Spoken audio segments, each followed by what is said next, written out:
Subscribe to our YouTube channel and press the bell icon to get the latest update. Register on our website eduriseindia.com to join our live classes. Hello everyone, I am Saurav and I am your chemistry faculty. I am Anup Tiwari, your physics faculty. And welcome to the platform of EduRise India. As you know that the date of NTSE exam is been announced on the 24th of January. So EduRise India has launched a program for NTSE for the students who are preparing for NTSE. So our NTSE program is going to launch from the 28th of December. So basically we are here to discuss about the NTSE program. So sir, please tell us about the introduction of NTSE. Yes sir. So basically students, NTSE stands for National Talent Search Examination और ये students every year होता है और जो students अभी class 10th में हैं उनके लिए ये एग्ज़ामिनेशन देना होता है और जो स्टूडेंट्स NTSE होता है वो स्टेज 1 एंड स्टेज 2 दो पार्ट्स में होता है। एवरी ईयर स्टेज 1 नवंबर में हो जाता था ड्यू टू कोरोना। इस बार NTSE स्टेज 1 जनवरी में शिफ्ट हुआ है और स्टेज 2 मई जून में आपका होता है। ठीक है, तो जो स्टेज 1 होता है, आप अगर क्लास 10th में बिहार में स्टडी कर रहे हो तो स्टेज 1 आपका कंडक्ट कराएगी SCERT बिहार और स्टेज 2 NCERT कंडक्ट कराती है। तो students, this is your most prestigious examination in India like JEE, NEET, NTSE का भी एक अपना इम्पोर्टेंस है। So this is the introduction about NTSE. So sir, please tell us about the benefits of this examination. Yes sir. This is most important question. Students को पता नहीं होता है कि NTSE का क्या बेनिफिट्स है और वो एग्जामिनेशन देने तो जाते हैं लेकिन वो मोटिवेशन उनमें नहीं रहता है कि स्टेज 1 या NTSE क्रैक करने के बाद उनके लाइफ में क्या चेंजेस आने वाले हैं। तो सो स्टूडेंट्स बिना मोटिवेशन के एग्ज़ाम देने जाते हैं और वो क्रैक नहीं कर पाते हैं। तो सबसे पहले आप ये जान लीजिए इसका बेनिफिट्स क्या है। तो one of the benefits is scholarship. ये जो स्कॉलरशिप है, स्कॉलरशिप आपको, और ये जो अमाउंट है ₹1250 है जब आप क्लास 11th और क्लास 12th में होते हो, और ये अमाउंट ₹2000 हो जाता है जब आप अंडर ग्रेजुएशन में जाते हो या पोस्ट ग्रेजुएशन में जाते हो। बेसिकली सर का ये कहना है कि आपको, और मैं एक बात आपको और बता दूं, आपको अमाउंट पर नहीं जाना है। NTSE के बहुत सारे बेनिफिट्स हैं जो अभी आपको सर एक एक करके बताएंगे। हाँ बिल्कुल सर, क्योंकि ऑल वी नो दैट ये बहुत छोटा मोटा अमाउंट है, लेकिन आपको इसके और बहुत सारे बेनिफिट्स हैं जिसमें आपको स्पेशली ध्यान देना है। बिल्कुल NTSE का ये सबसे छोटा बेनिफिट है। इसके अलावा भी बहुत सारे बेनिफिट्स है जो आपको जानने चाहिए। तो लाइक एग्जामिनेशन है NDA UPSC एग्जामिनेशन है, यहाँ पर भी आपको प्रेफरेंस मिलता है जब आप UPSC क्रैक करते हो, रिटेन एग्ज़ाम क्रैक करते हो। तो जब आप इंटरव्यू में जाते हो तो आपके रिज्यूमे में जब रहता है कि आप NTSE स्कॉलर हो तो वो एक अलग इम्पैक्ट डालता है इंटरव्यू बोर्ड पैनल पे। ठीक है, तो आपको अभी ये आपको क्रैक करने से आपके लिए लॉन्ग टर्म में काफ़ी बेनिफिट होने वाला है। जब भी आप पब्लिक सेक्टर एग्जामिनेशन में जाओगे या प्राइवेट सेक्टर एग्जामिनेशन के क्रैक करने के बाद आप इंटरव्यू में जाओगे तो आपको वहाँ पे सर्टेनली ये बेनिफिट देगा। ठीक है, so moving to next benefit, जैसा एक कॉलेज है IIIT हैदराबाद, जो स्टूडेंट्स JEE प्रिपेयर करते हैं उनके लिए जो कॉलेज है वो ड्रीम कॉलेज होता है। वो चाहते हैं यहाँ एडमिशन लेना और यहाँ पर एडमिशन JEE के थ्रू भी होता है। लेकिन अगर आप NTSE स्टेज 2 क्लियर करते हो या आप NTSE स्कॉलर हो तो यहाँ पर आपके लिए ये 15 सीट्स रिजर्व रहती है। और इसका क्या प्रोसेस है हम लोग ये डिटेल में बात करेंगे, लेकिन आप अभी ये जान लो कि आपको यहाँ पर भी कुछ प्रेफरेंस मिलता है। So moving to the next benefits, जैसा आप ये देख रहे हो कि NT scholars will have upper edge in foreign university admission. Like one of the college है NUS National University of Singapore, यहाँ पर भी स्टूडेंट्स को बेनिफिट मिलता है जब वो अंडर ग्रेजुएशन में जाते हैं एडमिशन के लिए। ये one of the best college of world है जिसका रैंकिंग 7th रैंक पर आता है वर्ल्ड में, NUS। सो आपको NTSE क्रैक करने के बाद ही यहाँ पर एडमिशन के लिए प्रेफरेंस मिलेगा। मतलब यहाँ के बच्चों को बाहर में भी जाकर पढ़ाई करने का मौका मिलेगा with the help of scholarship. तो आपको बहुत सारे बेनिफिट्स हैं। This is very huge benefit. और जैसा कि मैंने डिस्कस किया स्टूडेंट्स कि preference in various public and private sector jobs जब आप इंटरव्यू में जाते हो। तो फिर है एक कॉलेज है IIIT दिल्ली, यहाँ पर भी NTSE स्कॉलर्स के लिए कुछ बोनस मार्क्स रहता है अपार्ट फ्रॉम JEE के थ्रू भी आप यहाँ जा सकते हो। लेकिन आपको जब NTSE क्रैक कर लोगे तो आपके लिए यहाँ पर भी कुछ प्रेफरेंस रहता है। तो these are the all benefits of NTSE examination. Sir, please tell us about the eligibility criteria for Yes, yeah. giving Yes, sir. stage 1 examination of NTSE. Yes sir, yes sir. So basic eligibility criteria for stage 1 is, जब आप अभी class 10th में हो तो जो class 10th में बच्चे study कर रहे हैं उन वहीं ये एग्जामिनेशन दे पाएंगे, ठीक है। और लाइक उनका क्लास 9th में जो मार्क्स होना चाहिए वो मिनिमम 60% होना चाहिए फॉर्म को फिलअप करने के लिए। सो एलिजिबिलिटी क्राइटेरिया फॉर स्टेज 1 ये रहा। और स्टेज 2 के लिए एलिजिबिलिटी क्राइटेरिया होनी चाहिए कि आप स्टेज 1 क्रैक करो। जैसा कि मैंने आपको बताया, डिस्कस किया कि जो स्टेज 1 है ये आपका SCERT बिहार कंडक्ट कराएगी। अगर आप बिहार से हो तो लाइक बहुत सारे स्टेट्स हैं, तो बिहार से कुछ बच्चे आएंगे, कुछ बच्चे पंजाब से आएंगे, तो सारे बच्चे एक जगह आएंगे और वो क्या देंगे, स्टेज 2 देंगे। और स्टेज 2 कौन कंडक्ट कराता है, तो NCERT। तो वहाँ पर फाइनली बहुत सारे बच्चे आते हैं स्टेज 1 के बाद, और स्टेज 2 के बाद 2000 स्टूडेंट्स को स्कॉलरशिप मिलता है। पहले ये जो डेटा हुआ करता था 1000 स्टूडेंट्स को स्कॉलरशिप मिलता था, लेकिन लास्ट ईयर गवर्नमेंट ने इस डेटा को चेंज किया है और अब 2000 स्टूडेंट्स को ये स्कॉलरशिप मिलता है। सो बेसिकली कहने का मतलब है कि आपको और बच्चों से और स्टूडेंट्स से अच्छा परफॉर्म करना है। सिलेबस सबके लिए सेम है, बट आपको कुछ आउट ऑफ द बॉक्स जाकर अच्छे से प्रिपरेशन करना पड़ेगा। इसी सिलेबस को फॉलो करना है, लेकिन आपको इसको अच्छे से प्रिपरेशन करना पड़ेगा, तभी आप स्टेज 1 के बाद स्टेज 2 क्वालिफाई करोगे। और मैं आपको बता दूं, कोई भी अगर बच्चा है वो जब तक स्टेज 2 क्वालिफाई नहीं करता है तब तक उसको NTSE स्कॉलर नहीं माना जाएगा और वो बेनिफिट्स का लाभ नहीं उठा पाएगा। ये मैं आपको बता देता हूँ। बहुत बच्चों का कन्फ्यूजन होता है ये कि अगर उन्होंने NTSE स्टेज 1 क्वालिफाई कर लिया तो as they are eligible for the benefits of NTSE। No, जब तक आप स्टेज 2 क्वालिफाई नहीं करोगे तब तक आपको उन बेनिफिट्स का लाभ नहीं मिल पाएगा।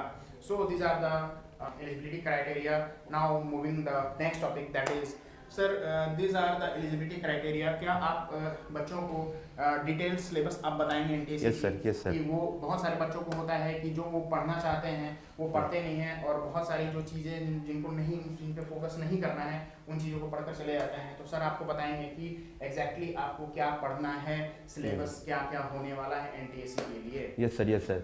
सो मैं स्टूडेंट्स को हाईली रिकमेंड करूंगा कि आप class 9th and class 10th का NCERT में जो चैप्टर्स मेंशन्ड हैं आप वो कर जाइए, ठीक है। वो मैं लेवल की बात नहीं कर रहा हूँ, आप NCERT का जो भी चैप्टर्स दिया हुआ है वो पूरा अच्छे से कर जाइए। लेवल थोड़ा आपका अच्छा होना चाहिए क्योंकि ये एक नेशनल टैलेंट सर्च एग्जामिनेशन है, तो यहाँ पर जो क्वेश्चंस का लेवल होगा वो ऑब्वियस है कि अच्छा होगा, ठीक है। लेकिन सिलेबस जो है वो उसी NCERT से ही आता है, ठीक है। तो 9th और 10th का आप कंप्लीट NCERT पढ़ कर जाना है। So sir, please tell us about the NTSE stage 1 exam pattern. Yes sir, yes sir.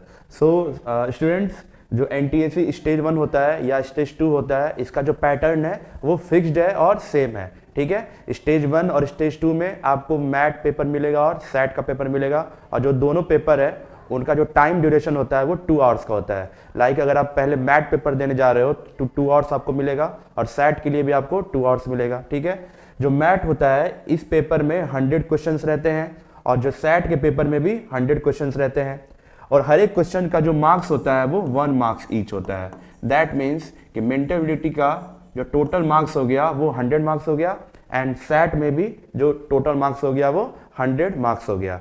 सो आप देख रहे हो कि जो NTSE पेपर है इसमें 50% जो वेटेज है वो किसका है, मेंटल एबिलिटी का है। सो मैं स्टूडेंट्स आपको बोलूँगा कि जो मैथ पेपर होता है ये हाईली स्कोरिंग होता है।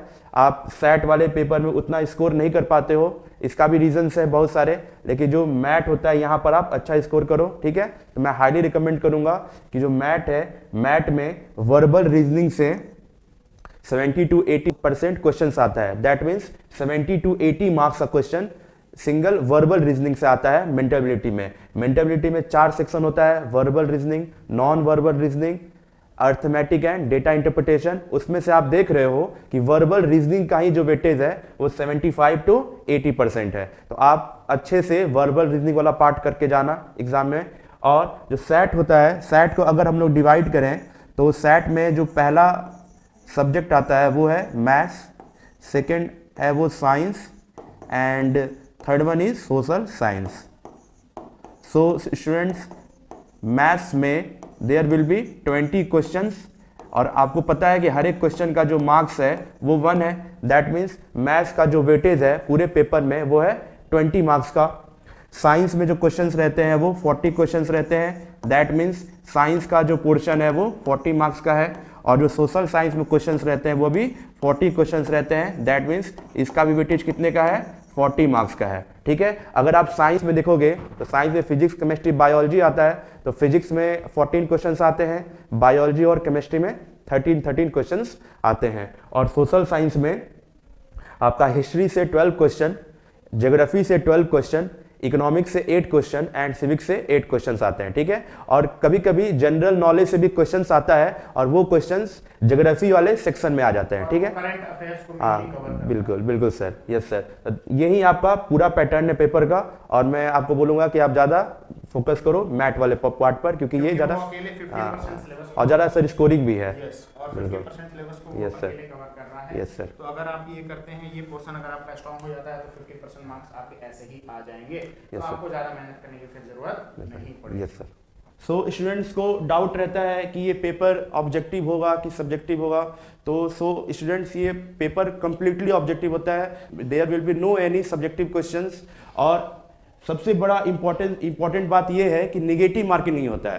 तो अगर 200 क्वेश्चंस आ रहे हैं तो आपको सारे अटेम्प्ट करके आने हैं। जैसा कि मैंने लास्ट ईयर काफ़ी बच्चों का देखा था कि बच्चे क्वेश्चंस छोड़ के आते हैं, तो उससे तो कुछ होने वाला नहीं है क्या सर? जब नेगेटिव मार्किंग है ही नहीं तो आपको सारे क्वेश्चंस अटेम्प्ट करके आने हैं। ठीक है, हो सकता है कि आपको जो क्वेश्चन ना आ रहा हो, आप कैसे भी गेस करके हो सकता है सही हो जाए, तो आपको वो प्लस पॉइंट ही है ना। तो आपको सबसे बड़ा इंपॉर्टेंट पॉइंट यही है कि there is no negative marking in both stage 1 and stage 2 के लिए। और ये कंप्लीटली ऑफलाइन मोड में होता है और objective type multiple choice questions होते हैं। ठीक है, सो इसका मिनिमम क्वालिफाइंग मार्क्स जो होता है वो रिजर्व कैटेगरी के लिए 32% मार्क्स है और जनरल कैटेगरी के लिए मिनिमम 40% मार्क्स है टू क्वालिफाई द टेस्ट। ये आपका कट ऑफ नहीं है, कट ऑफ का हम लोग आगे डिस्कस करेंगे। ये मिनिमम क्वालिफाइंग मार्क्स है। जनरल कैटेगरी के लिए 40% and for reserve category this is 32%। Okay, sir. Now tell us about the NTSE cutoff to our students. Yes sir. So NTSE cutoff, last year Bihar का paper अगर आप देखोगे तो last year Bihar का paper एक exception था। लास्ट ईयर बिहार का paper काफ़ी टफ आया था। आप मेंटल एबिलिटी देखो या सैट देखो, दोनों पेपर काफ़ी टफ था। टफनेस का 2 रीज़न है कि उसमें 8 से 10 क्वेश्चन जो थे वो बोनस मिले थे। मतलब 8 से 10 क्वेश्चन का या तो ऑप्शन ही सही नहीं था या तो 8-10 क्वेश्चन गलत आए थे। ठीक है, तो वो 8-10 क्वेश्चन में बच्चे काफ़ी उलझ गए लास्ट ईयर NTSE स्टेज 1 में, और क्वेश्चंस का जो लेवल था वो काफ़ी टफ था। अगर आप लास्ट ईयर के बिहार के पेपर को छोड़ दो, बाकी सारे पेपर देखो तो आपको पेपर काफ़ी ईजी लगेगा। तो लास्ट ईयर बिहार का जो कट ऑफ था वो काफ़ी कम था, और लाइक जो टॉपर का मार्क्स था वो 168 आया था आउट ऑफ 200। ठीक है, और उसके पहले ये जो सर टॉपर का मार्क्स होता था वो 190-180 के राउंड होता था। ठीक है, लास्ट ईयर ये मार्क्स जो था 168 था, और जो आपका कट ऑफ था वो 120-130 के बीच में था फॉर जनरल कैटेगरी स्टूडेंट्स। और ये कट ऑफ हर एक साल 140 से 150 के बीच में जाता था, लेकिन लास्ट ईयर क्या हुआ, कट ऑफ डिक्रीज किया due to level of questions. It means conclusion इसका यही है कि अगर question standard level of question होगा तो उसका कट ऑफ कम जाएगा, और अगर क्वेश्चन का लेवल जो है वो कम होगा तो उसका कट ऑफ हाई जाएगा। Okay, Yes, sir. so basically students, this was the short description about the NTSE exams। और हम अब आप लोगों के लिए लाए हैं कि EduRise India आप लोगों के लिए क्या प्रोवाइड करने वाला है। जो हम लोग क्लासरूम प्रोवाइड आप लोगों के लिए प्रोवाइड कराने जा रहे हैं, ये टोटली फ्री ऑफ कॉस्ट होगा। जी हाँ, आप लोगों ने बिल्कुल ठीक सुना, it's totally free of cost. इसमें सारे बच्चे इसका लाभ उठा सकते हैं। इसमें हम लोग क्या प्रोवाइड करने वाले हैं, ये रिगरस क्लास होगा ऑफ 22 डेज एक्सेप्ट संडे, और each Sunday there will be a full mock syllabus test totally based on focused on NTSE stage 1 paper. ठीक है, इसमें क्या होगा, the classes will be of maths, science and social science including mental ability. हाँ, मैं आपको एक बात बता दूं कि मैथ जो है ये अकेले 50% जो सिलेबस को है कवर कर रहा है। ये मैथ की क्लासेस आपकी रेगुलर बेसिस पे होंगी। हम जो है EduRise इंडिया के तरफ से आप लोगों के लिए बेस्ट फैकल्टी टीम एक्सपीरियंस हम आपके लिए ये प्रोग्राम को लॉन्च कर रहे हैं।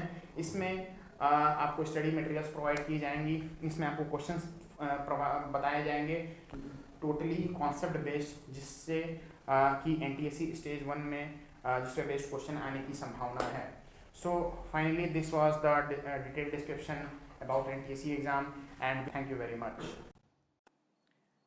Subscribe to our YouTube channel and press the bell icon to get the latest update. Register on our website eduriseindia.com to join our live classes.